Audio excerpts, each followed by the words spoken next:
Բարդես Factor TV հյուրը հանրային գործիչ Սուրեն Սահակյանն է, ողջույն, պարոն Սահակյան։ 7 տարի առաջ այսօրին մայրաքաղաք Երևանի փողոցներում տոնում է Սերժ Սարգսյանի հրաժարականը եւ դա կարելի է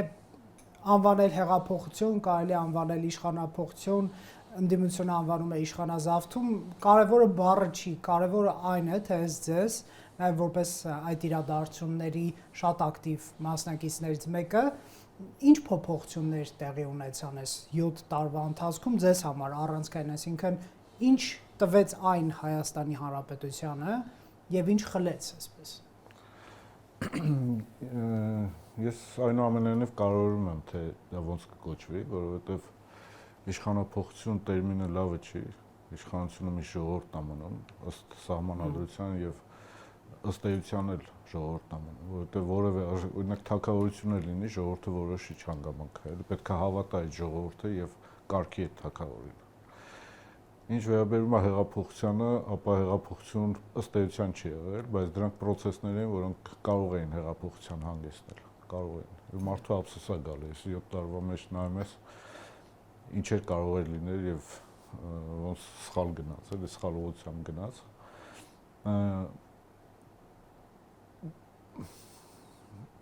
Շատերը կա շերտ, որը անվանում է դա ինչ-որ թուրք-ադրբեջանական, չգիտեմ ինչ, ռուս-թուրքական, կեսը ռուսականը համարում, կեսը թուրքականը։ Ըստ կեսի Ռուսաստանն է, ըստ կեսի Ամերիկան, ըստ կեսի Թուրքիան եւ Ադրբեջանը, բայց ոչ հայ ժողովուրդը։ Հա, էդ էլ շատ խորը արմատներ ունի, էլի։ Դրա արմատները գալիս են այնտեղից, որ հայ ժողովուրդը ոչինչի պիտանի չի, ոչինչ չի կարող ինքնուրույն որոշել եւ անել։ Դրսից են նշել։ Այո, ապա պարտադիր պետք է դրսից լինի։ Դրա մի իրական հատվածը այն է, որ Հայաստանում ներքաղաքական զուտ օրակարգը չի դառնում արտաքին քաղաքական գործոն, այսինքն Հայաստանում բոլոր երկրներում արտաքին քաղաքականությունը կանխորոշվում է ներքին գործընթացներով, Հայաստանում հակառակը ներքին գործընթացները կանխորոշվում են արտաքին շարժերով։ Այսինքն օրինակ եթե Թրամփը մի բան ասեց Ամերիկայում նախագահ փոխվեց, տենում է այդտեղ քաղաքական դաշտում ինչ որ քայլեր են կատարվում, որոնք անսովոր են, չէին կատարվի, եթե չլիներ այդ փոփոխությունը։ Նույնն է Ռուսաստանում, նույնն է, չգիտեմ, օրինակ Թուրքիայում կամ Ադրբեջանում։ Եթե չեն լինում այդ փոփոխությունները, Հայաստանի ներքաղաքական կյանքը ասենց միալարի անհետաքրքիր անցնում է։ Իսկ պետք է որ հակառակը լինի։ Ազգային ժողովում շատ անհետաքրքիր է։ Կամ էլ այդ անհետաքրքրությունն էլ բերում է հենց ծեծու ջարդի, որ մի կերպ հետաքրքրացնեն։ Եվ այստեղ հակառակը պետք է լիներ, ներքին քաղաքական օրակարգ ձևավորվեր, որը կպայմանավորվեր նաև արտաքին քաղաքականությունը կամ դրա շուրջ բանավեճերը։ Մենք ներքին հարցերի շուրջ ունենք բանավեճ, ասենք ինչպիսի դատական համակարգ ունենալ, ինչպիսի բանակ, ինչպիսի օրինակ ժողովրդավարական ինստիտուտներ, ինչպես ամրապնդել։ Թվում է մեր բանավեճերը մենակ թուրքերի եւ ադրբեջանցիների, ռուսների եւ ամերիկացիների շուրջ են։ Մենք շատ ենք ստեղ խոսել, որ Հայաստանի միջին վիճակագրական քաղաքացին այդ պրիզմայով է նայում, աշխարհը սկսում է Թուրքիայով, ավարտվում Ռուսաստանում։ Եվ դրանից դուրս չեն կարող գալ ցավոք սրտի։ Այո, այդ բանավեճերը կան, ներքին օրակարգի եւ ներքին օրակարգը մենակ բան չէ, դատական համակարգը եւ պետական ինստիտուտները չեն։ Նաեւ արտաքին քաղաքականության շուրջ կա ներքին քաղաքական խմորումներ եւ օրակարգեր ձևավորվեն բանավեճը։ Բայց ցավոք սրտի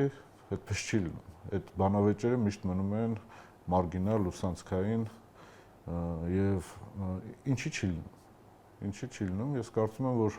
դրա կարևորությունը չի զգացվում։ Բայց այսպես ասենք հեղափոխությունը դրա մասին չէր, նաեւ ներքին, այսպես ասենք, փոփոխությունների մասին չէր։ Ցավոք սրտի ես գալիս եմ նրան, այս 7 տարվա ընթացքում տեղի ունեցած բաների, որ տեղի ունեցած գործընթացների, որ դա այդքան էլ չի կարևորվել։ Չնայած օրինակ այս տաղավարում էլ ամենտեղ էլ ես ասել եմ, որ ինձ համար հեղափոխության մասնակցությունը, այդ հեղափոխական գործընթացների մասնակցությունը եղել է կոնկրետ օրակարգով, որի կետերը նշել ենք 5 թե 7 կետ ենք նշել, 5 կետ ենք նշել։ Այդ ներքին օրակարգներ իմ։ Իհարկե դրանից պետքա բխեր նաև արտաքին օրակարգ, բայց դրա մասին չենք խոսացել։ Բայց հիմա նայում ես մասնակիցներին, որոնք մեկնաբանում են այդ գործողությունները, այդ իրադարձությունները, բարձում է, որ նրանք դրան ամենավերջի երթին են ուշադրություն դարձրել։ Ուշադրություն են դարձրել, ասենք, այդ կոռուպցիայի, չգիտեմ, այդ թալանի բանի այդ երևույթներին, ինչն էլ էլի խոշոր հաշվով չի փոխվել այս ընթացքում։ Ընտրական process-ներին, ընտրությունների կեղծիքներին, իհարկե դրանք շատ կարևոր բաներ են, բայց նաև ոչ թե պետք է այդ արձանագրել այդ աղետալի երևույթները Հայաստանի քաղաքական դաշտի կապված, այլև տեսիլք ունենալ, թե ուր կարելի է գնալ, ոնց փոխել այդ ամեն ինչը։ Այն ժամանակ, օրինակ, մենք շատ ասում ենք, որ քաղաքացու մտածողությունը պետք է փոխվի, ինքը դադարի դա հանդուրժել այլևս, բայց հիմա օրինակ 7 տարի հետո նայում ես եւ կանխատեսելով նաեւ 7 տարուց հետո ինչա կատարվելու, տեսնում ենք, որ ինչ որ մարդիկ եւ դա մեծ շերտ է, կծափահարեն նաեւ եթե այս կառավարությունը անցնի այդ ձև միջոցների, որպեսզի այսպես կոչված նախկիններին հերասնի քաղաքական process-ներից ռեպրեսիա նկատի ունեք։ Ռեպրեսիան, ընտրակեղծիքներ, բա ինչ անեն, եթե ասենք օրինակ Գյումրիում Վարդանիկն ընտրվում, հոստեղը չեն թողի Քոչարյանը, պետք է կեղծել, չէ, որ չանցնի։ Ես կարծում եմ մի շերտ կա, ես կարծում եմ կկեղծի, բայց հարցը դա չի, հարցը քաղաքացիների հանդուրժողականությունն այդ երևույթի նկատմամբ, այսինքն եթե իրեն ձեռա տալի, իրեն իր քարոզած, իր հավանած ուժն է դա անում, ապա կարելի է։ Ես չեմ կարծում, թե այդտեղ մեծ փոփոխություններ են եղել։ Տեսեք, դուք բայց միաժամանակ մի հատ կարևոր հանգամանք էլ ասեմ։ Տեսեք, նախկին քաղաքական համակարգի ուժերը, անհատներ, ուժեր ընդդիմադիր են այս կառավարությանը եւ գնալով այս բանը ընդդիմադիր են դարձնում նաեւ տարբեր քաղաքական ֆորմալ քաղաքականությանը մասնակցություն ունեցող անհատներ, խմբեր եւ այլն։ Եվ պայտակն այս տպավորությունն է ստեղծվում, որ եթե դու դեմ ես այս համակարգին, այս քաղաքական իրողություններին, ապա պետք է կողմ լինես նախկինին եւ դա երբեմն հիմա ավելի ու ավելի բարձր հնչում է։ Բայց պետք է շատ այդտեղ զգույշ լինել եւ հայտարարել, ոնց որ ես եմ անում, որ ես չեմ փոշմանել, որ այն ժամանակ դեմ եմ դուրս եկել համակարգին։ Այն համակարգը լավը չէր։ 18-ին Սերժ Սարգսյանի, այսպես ասենք, հեծնած համակարգին նկատի ունեք։ 96 թվականի առաջին ընտրություններից կեղծման ընթացքից բռնած մինչև 2018 թվականը եւ մինչև հիմա լավը չի եղել համակարգը։ Այն ինչ ստիպել է, որ ես 2018-ին դուրս գամ փողոց եւ դեմ լինեմ այդ 2018-ի ձևավորված համակարգին, հիմա ստիպում է դեմ լինել նաեւ այս բանին, բայց դա չի նշանակում, որ մենք 2018 թվականի մինչև եղած համակարգը ողջունում ենք եւ շատ էլ մեծ բան ունենք, ցանկություն ունենք վերադարձնել։ Գնայք, այս հարցս կարծում եմ լավ շարունակություն կլինի ձեր այս խոսքին, տեսեք, այսօր մեր այս աղետալի տարբեր մի նախադասություն էլ ասեմ ձեր հարցը հիշեք, որ այնուամենայնիվ 2018 թվականի գործընթացները հեղափոխական կոչելու մեծ բան ունենք,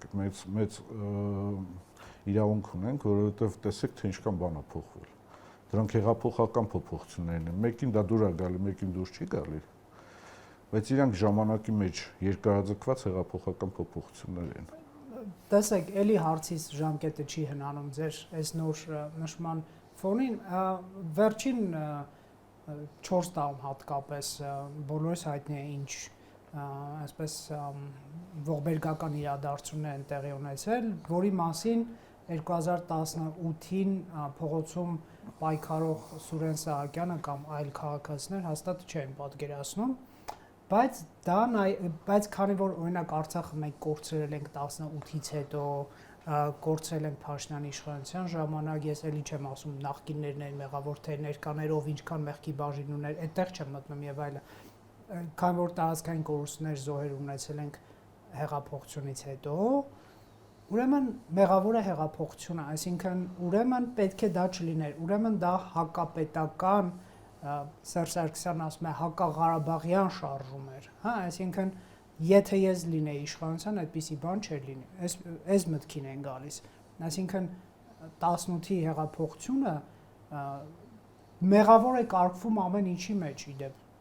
այսօր տաքսիստները բողոքում են, մեղավոր է հեղափոխությունը։ Չէ՞ որ նրանք խոստացել են սոցիալական արդարություն, բայց չբերեցի եւ այլն եւ այլն։ Դուք էլ եք այդպես կարծում եւ ունեք զղջում 18-ի մասնակցության վերաբերյալ։ Ոչ, ես զղջում չունեմ 18-ի վերաբերյալ եւ մեկը մյուսից չի բխում, էլի, որ 18 թվականին եկել են Նիկոլ Փաշինյանը, եղել է Նիկոլ Փաշինյանի կառավարման տարիները 18 թվականից մինչև օրս եւ շատ վատ է եղել, ինչը ես արձանագրում եմ եւ պատրաստ եմ դրա համար պայքարել, դա չի նշանակում, որ 18 թվականին պետք չէր պայքարել, բացարձակապես։ Այդ ոնց որ ասենք, չգիտեմ, ալեգորիա բերեմ, առաջին միտքս եկած է, էլի գողը մտնում է տուն, ինչ որ այդ կոնֆլիկտի ընթացքում տունը ինչ որ հրդեհվում է, բան, ասեմ, որ գողի դեմ պետք չէր պայքարել, որովհետև դե տեսակ ինչ եղավ, հրդեհ եղավ, տունը ոչնչացավ, էլի։ Ես կարծում եմ, որ քաղաքացու ուղիղ պարտականությունն է նաև սահմանադրական, ինչը ուղիղ տեքստով գրած չի, բայց ենթադրում է, որ եթե քո երկրում սահմանադրությունը չի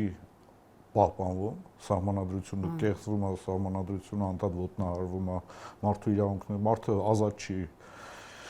իր դրսևորումներում, մասնավորապես ընտրական իրավունքի հարցում,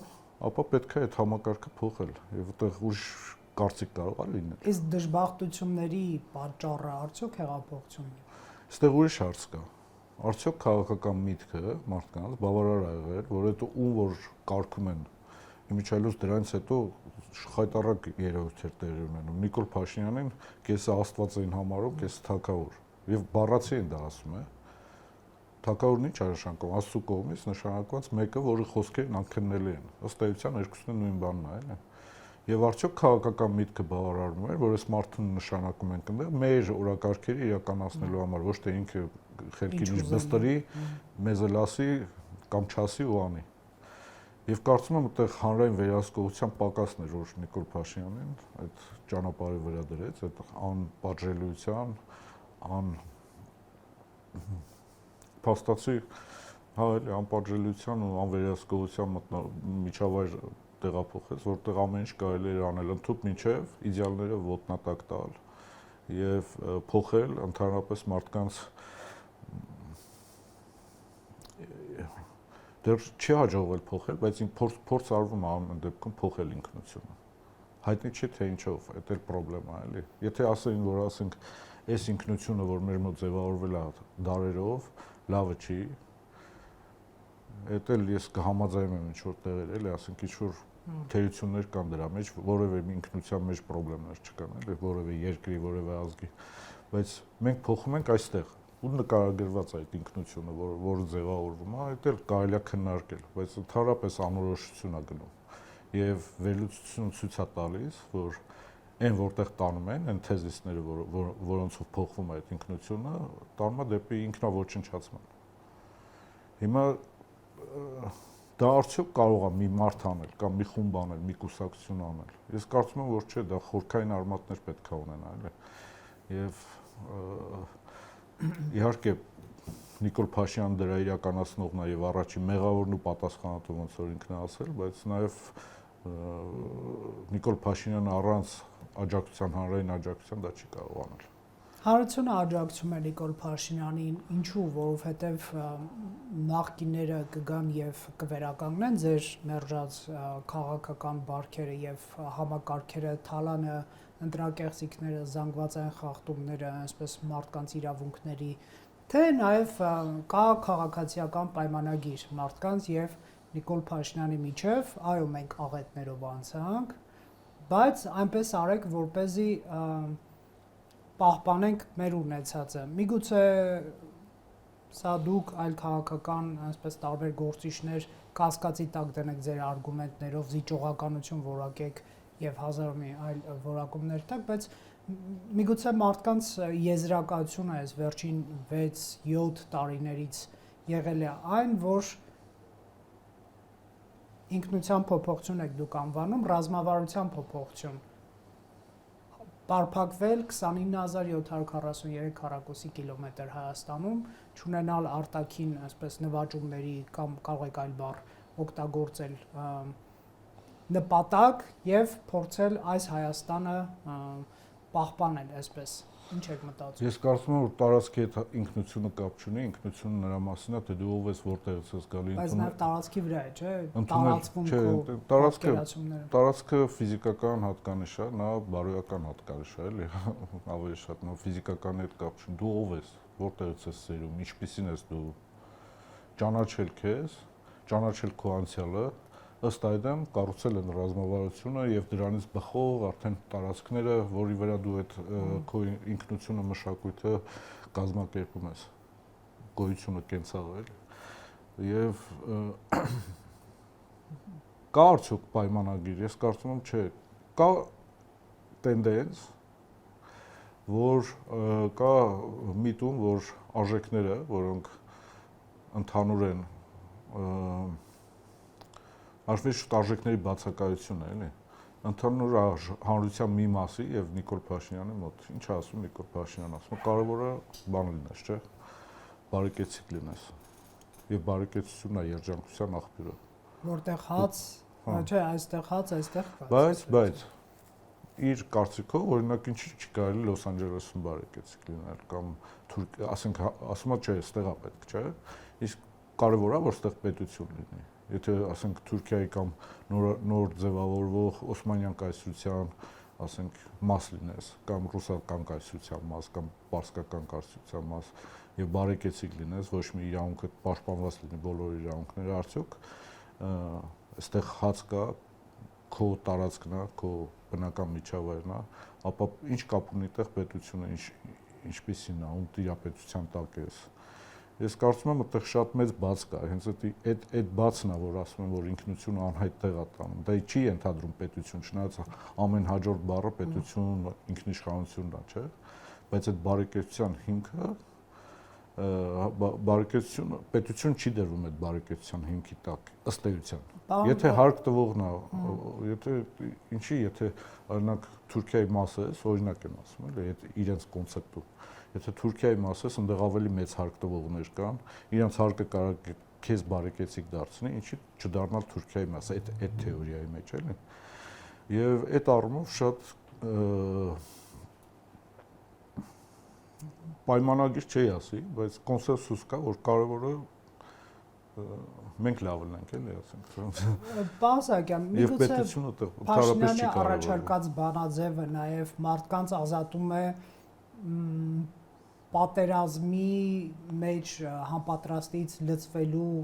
մոբիլիզացվելու պարտավորությունից, տեսեք, մենք իհարկե նկատել ենք արտագաղթ այնպես չի, որ դա նկատ է տեղի ունեցել, բայց դա նաև տեղի ունեցել անվտանգության բանակից կներեք թռնելու, հա, տրամաբանության մեջ, դա եկեք չժխտենք, հա, շրջապատում կան մարդիկ, որ իրենց ողջինեն այդ նպատակով են Հայաստանից տարել։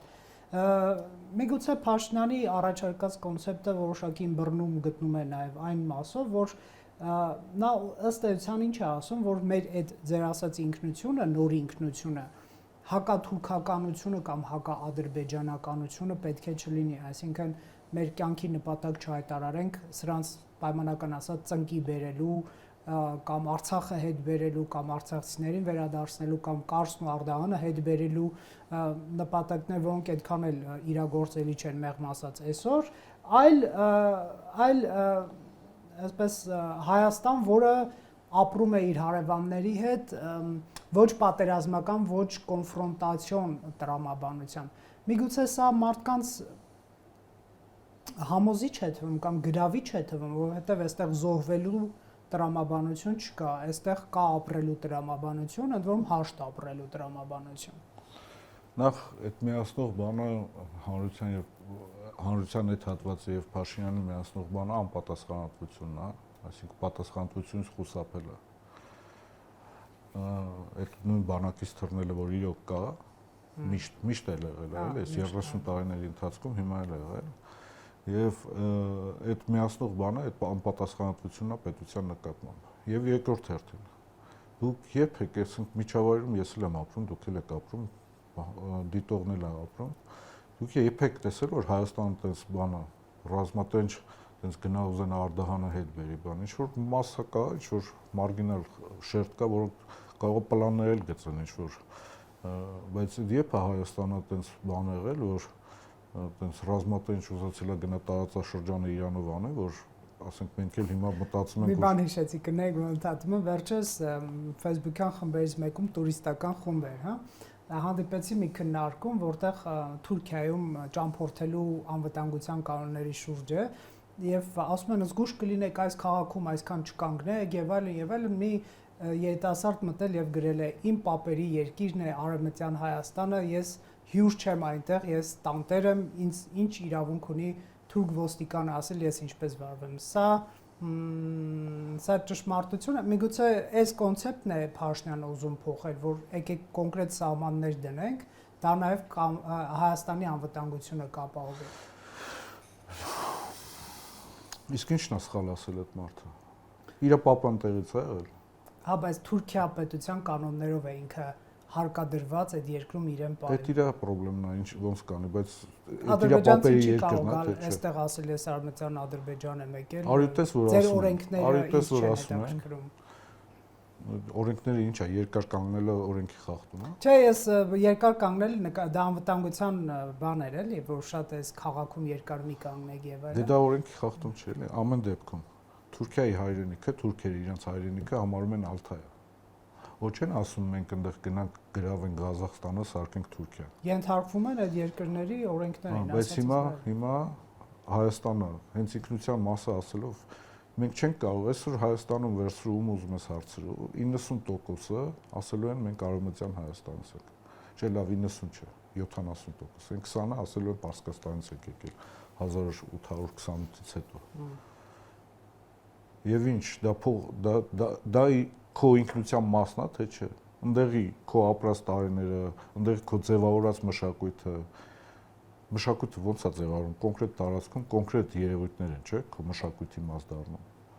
Մենք ոնց կարող մոռանանք, որ դա այդտեղ եղել է։ Ինքնության մասը, բայց դա գործածական նշանակություն ունի այսօր։ Այսինքն կամ քաղաքականության մեջ ոնց է դա գործածվում, ասենք իմ ինքնությունը Արևմտյան Հայաստանից։ Հիմա ես չեմ ասում, թե մենք ոնց կարող ենք, իմ կարծիքը չեմ ասում, թե մենք դա ոնց կարող ենք քաղաքականության մեջ գործածել, բայց չի կարելի այդ ինքնությունը մոռանալ։ Այդ ինքնությունից է ձևավորվում է քաղաքականությունը։ Երբ որ թուրքերը ասում են, որ մեր հայրենիքը Ալթայն է, գնում այնտեղ շփվում են այդ մարդկանց հետ եւ կապեր են հաստատում։ Այսօր մենք կարող ենք այդ քրդերի հետ, որոնք այդ մեր հայրենիքում ապրում են, այդ կապերը հաստատենք, օգտագործենք եւ օգտվենք այդ հնարավորությունից գնալ մեր պապերի հայրենիքի եւ զերծ մնալ այն վտանգներից, որոնք կլինեն, եթե մենք շատ կանգնենք այդ քաղաքներում։ Մենք կարող ենք գնալ այնտեղ մեր պապի տունը առնել եւ վերակառուցել եւ ապրել այդ մշակույթով ինքնությունը շարունակել։ Այո, բայց Թուրքիայի օրենքներով, պարոն Սահակյան։ Դե հիմա դուք ասում եք Թուրքիայի օրենքներով։ Չես կարող գնալ այդտեղ Հայաստան։ Ես էլ ասում եմ, այո, Թուրքիայի օրենքներով, մեկն էլ ասում է ընդհանրապես ոնց կարելի է դա, ասենք, Թուրքիայի տարածք դիտարկել։ Հələ մի կողմ եմ ասում, մի կողմ եմ դնում Վանը, Մուշը, որոնք Արևմտյան Հայաստանի մասն են, Օսմանյան կայսրության մաս։ Իսկ եթե խոսենք Կարսի ու Արդահանի մասին ու Մասիս Սարի մասին, որը Նիկոլ Փաշինյանը սխալմամբ ասում է, այդ Արևմտյան Հայաստանի մասը, ինքը Արևելյան Հայաստանի առաջին հանրապետության մաս է եղել եւ Թուրքիային անցել ռուս-թուրքական այդ բարեկամության Կարսի Մոսկվայի պայմանագրերով։ Հիմա մենք դա վիճարկելու, չգիտեմ, այդ պայմանագրից դուրս գալու քաղաքական օրակարգ կարող ենք ունենալ, թե չէ։ Եկեք վերադառնանք ամեն դեպքում։ Չէ, կարող ենք ունենալ, ինձ հետաքրքիր է, օրինակ դուք չեք կարծում։ Կարսի եւ Մոսկվայի պայմանագրից դուրս գալու քաղաքական օրակարգ։ Եվ չընդունել այդ իրողությունը։ Այսօրվա Հայաստանի Հանրապետությունը պաշտոնապես, այսպես որ վարչապետ ագնախարը կանգնասեն, ոչ։ Ես եւ դուք այստեղ Ես չեմ ասում գնալ գրավել, ասել այդ պայմանագրի սխալ է եղել։ Հիմա դուք ասում եք, որ քաղաքական հետևանքներն առնչվել։ Բայց դուք ընդհատեցիք իմ խոսքը եմ ասում, երբ ես ասում եի Հայաստանը երբ հա այդպես ռազմատենչ գնացել, ասել պետք է սա գրավեմ, իմը դարձնեմ, էլի Հայաստանի մեծ Հայաստանի մաս, մեծ հայքի մաս դարձնեմ։ Ես կարծում եմ այդպես խմբեր եղել են, որոնք մարգինալ են եղել, փոքր են եղել։ Հիմա հետ գանք այն մյուս կողմից նայենք այդ հարցին։ Այսօր Թուրքիան Սիրիայի տարածքում է։ Այսօր Թուրքիան բանա հրճակում է Երուսաղեմը իր լինելու մասին,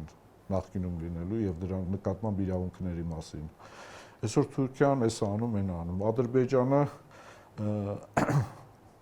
տարածաշրջան հեգեմոնա ուզում դառնա եւ ասում առանցին ձեզ տարածաշրջանում հարց չի լուծվելու, հələ մի հատ է Զանգեզուրի վրա հաստատ Հայաստանի մյուս տարածքների նկատմամբ երկարաժամկետ ծրագրեր է կառուցում։ Ստացվում է, որ մեզ ուզում են կլանել։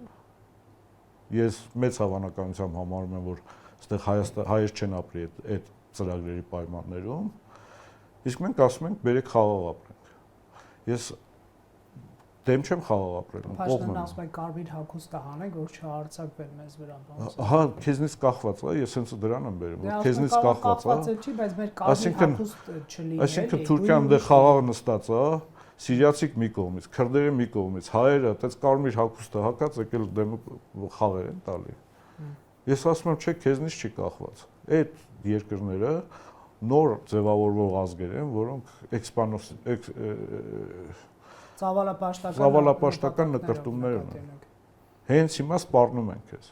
Փոխանակ դու բան անես, ձևավորես մի հատ ներքին դիմադրության համակարգ, որ կարողանաս այդ սպառնալիքին դիմադրես։ Մի հատ էլ բան ես անում, որ իրանք ճիշտ են, այն նախկինում էլ որ արել են, իրանք էլ են ճիշտ, էլի։ Ճշտի մի մասը իրանք ձեռքն է եղել։ Նես չի եղել, որ իրանք սխալ են, բերեք մոռանանք այդ պատմությունը, անցնենք առաջ, էլի։ Չէ, ես կարծում եմ դա ընդհանրապես ցեղասպանության հարցը ինքնության կարևորագույն բաղադրիչն է։ Այսօրվա մտածողության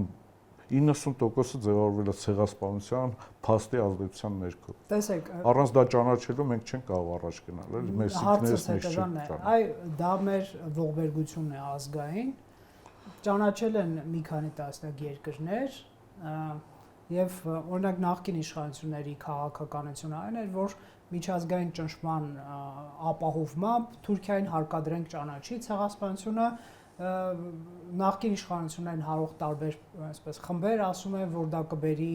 ենթադրենք ինչ որ տարածքների հետ դարձի կամ վնասների փոխհատուցման եւ այլն եւ այլն։ Սա լուրջ բավական քննարկում է հատկապես հայ-թուրքական ֆուտբոլային դիվանագիտության շրջանում եւ Սերժ Սարգսյանի վրա ճնշումը հենց այս մասով էր իբր մեր գործիքից այսպես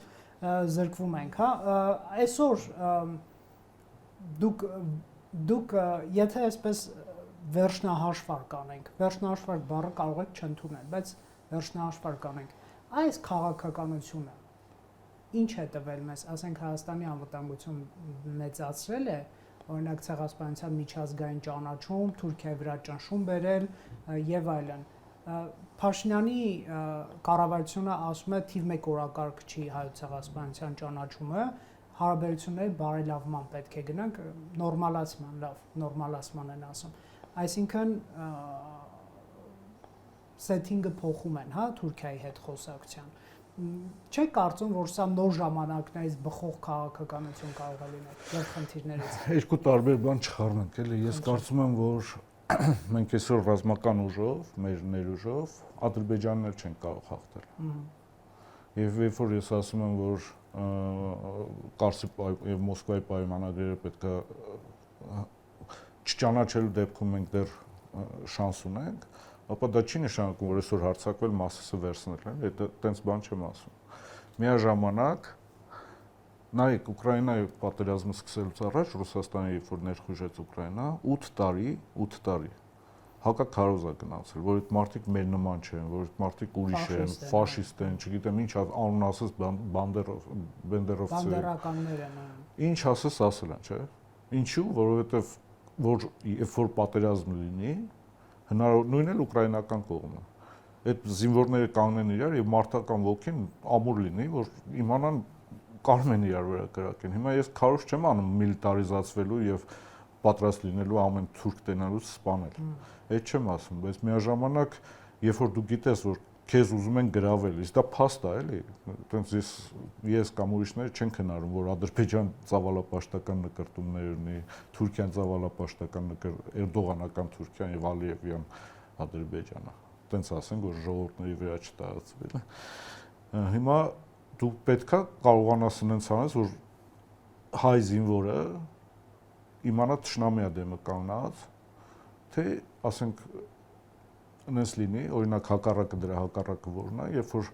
Թուրքիան ի վերջո կամ Ադրբեջանը ի վերջո իր ցավալապաշտական նկրտումները հողի վրա, գետնի վրա վերածի թեժ հակամարտության, մեր մոտ մտածողության բանում մեջ ունենց լինի, որ տես, որ ես լինեի կամ մի ուրիշ պացիֆիստ լիներ, այդ հնարավորությունից զերծ կպահեի, որովհետև Թուրքիան այդ չունի այդ ծավալապաշտական, մեզնից է կախված, այդ խաղաղության պայմանագիրը ստորագրենք, հարձակում չէր լինի, ցեղասպանության ճանաչման վրա շատ ոտներից գազից թողենք, չէին հարձակվի։ Դա ուղիղ քո մարդունակության ու ազգային անվտանգության վրա ազդելու է այդ քարոզը, մարդու ընկալումը այդ process-ի։ Կարելի է այդ ընկալումներն ունենալ, որ դրանք շատ ծայրահեղ վտանգավոր պետություններ են, բայց փորձել ինչ-որ հարաբերություններ հաստատել։ Ոչ միայն կարելի է, այլ պետք է։ Փաշինյանի արածը դա չի։ Ես ասում եմ, ես կարծում եմ, որ չէ, ինքը ինձ փոխում է, ուզում է այդ հիշողությունը ջնջի, որ Թուրքիան հիմա այն չի, որ Թուրքիայի հետ հնարավոր է պայմանավորվել, Ադրբեջանի հետ ընդհանրապես 17 կետանոց մի բանի համաձայնագրի ստորագրումը ունակա պատերազմը կանխել, որ դա ի վերջո այդ թղթի կտորից է կախված, ոչ թե, ասենք, աշխարհակաղակական իրավիճակից եւ Ադրբեջանի նկարտումներից, Ադրբեջանի ներքաղաքական։ Իլհամ Ալիևի որոշելիքն է, քո որոշելիքը չի։ Իսկ թվում է, թե քարոզա գնում եւ մարդկանց մի մասն էլ համատում են դրան եւ համաձայն են, որ հենց որ ստորագրվի կլինի այդ բոլոր վտանգները կչեզոքացվեն, հենց բանից Մասիս Սարից եւ ցեղասպանության փաստը հենց մոռանաս, Թուրքիան այդ քո հանդեպ ոչ մի բան չի ունենա։ Ընդհանրապես ասենք դա մեկը մյուսի հետ կապ չունի, ես տենց եմ կարծում։ Եվ շատ էական է, թե դու դրան ոնց ես նայում, իրականությանը բաց աչքերով ես նայում, թե փակ։ Եվ կարծում եմ, որ պատերազմի պարտությունն էլ հենց դրա համար եղավ, որովհետև մենք իրականության բաց աչքերով չենք նայում։ Բոլորին, չասեմ բոլորին, 90%-ին թվում էր, թե Ռուսաստանը կանգնացնելու է, որովհետև այստեղ ներկայությունը իր համար կարևոր է։ Հոպ, շրջվեց եւ Ռուսաստանին ավելի էական էր Ադրբեջանի աջակցությունը, որի համար պատրաստ էր Հայաստանի շահերը զոհել, եւ այդ իրողությունը չճանաչելը մեզ համար շատ ողբերգական հետևանքներ ունեցավ։ Շնորհակալ եմ։ Նույն բանը հիմա է, եթե մենք իրողությունը չփորձենք ճանաչել այնպես ոնց որ կա, եթե մենք չփորձենք այդ իրողությանը բաց աչքերով նայել եւ պատրաստել հնարավոր զարգացումներին, մեզ աղետներ են սպասում առջևում։ Շնորհակալ եմ զրույցի համար։ Ֆակտոր TV-ում հյուրընկալել ենք Սուրեն Սահակյանին։